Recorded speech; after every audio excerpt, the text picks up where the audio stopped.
usually before church, I'll season things, or maybe Saturday night. Since we've already got the grocery shopping out of the way, I would definitely suggest not shopping on the day that you're prepping, because that just makes for an extra long day. So right now I'm doing is doing the oven chicken thighs, and I've seasoned, also put in a little bit of chicken broth to keep them on the juicier side, olive oil in the bottom of the pan, and now I'm just kind of, sometimes I'll do carrots. Tonight I did green peppers and onions. You set your stove to 350, and this is actually ready to go in now. So this is how I make quinoa.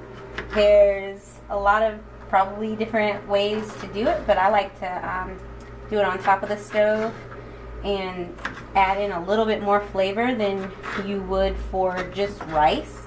And being that quinoa is a grain, it really helps bring out the different flavors. So right now I'm just cutting up the vegetables. I try to cut them up as finely as you can.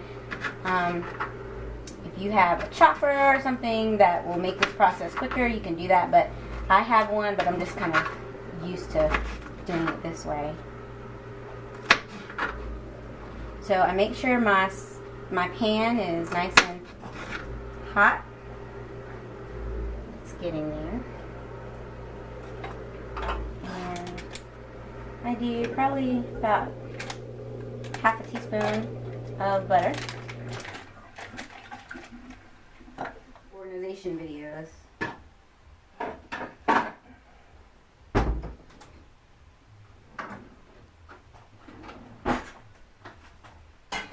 So our butter has melted, and if you don't, I cook with butter, so I mean I love the taste. We love butter here. We don't use too much of it, but if you're hesitant about using butter, you can always use olive oil.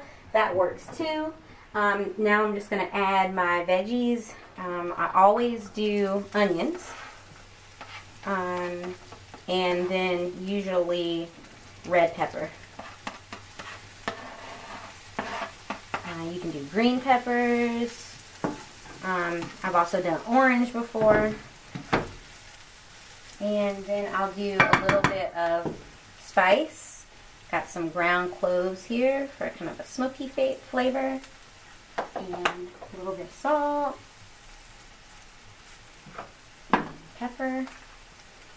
And then you let your, whatever veggies you choose, or peppers you choose, you kind of just let that simmer for a moment, because you want them to be pretty well cooked, sauteed if you will,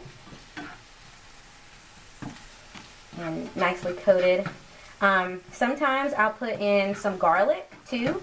You can also put some garlic salt.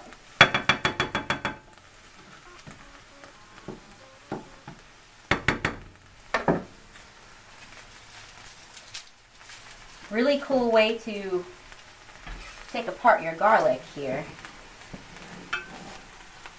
is to put it down and smash it. Makes for a very easy opening. And then I'll just use a small piece. Turn it down.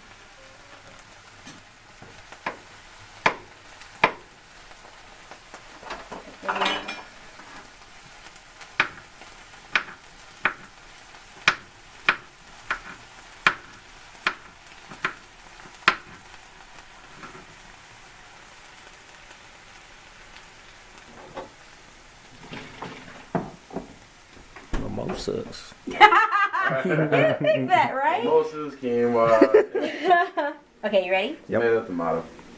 Okay, so then you want to add a cup of quinoa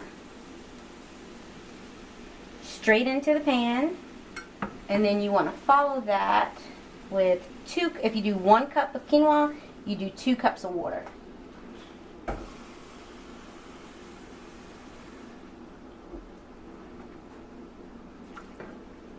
And then turn it back up a little bit.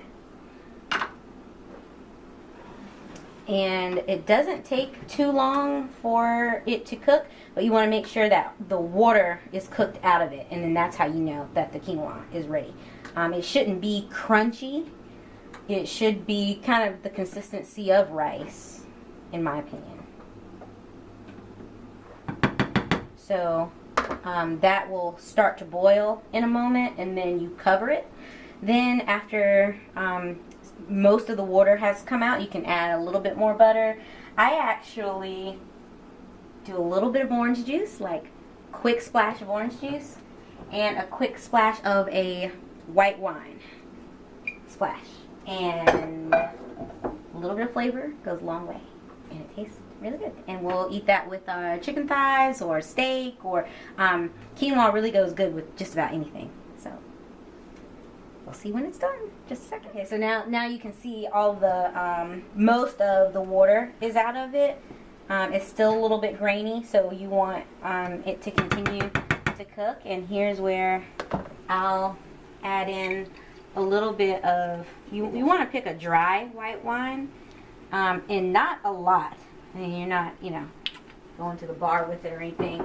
It's really just to pull different flavors together. And the orange juice, I'm not really sure where that came from. I saw that somewhere else, and I was like, oh, I'll try it. And it gives it a little bit of a citrus taste. And then, of course, adding other spices as you see fit. And you can even kind of like smell that the white wine is kind of doing its thing.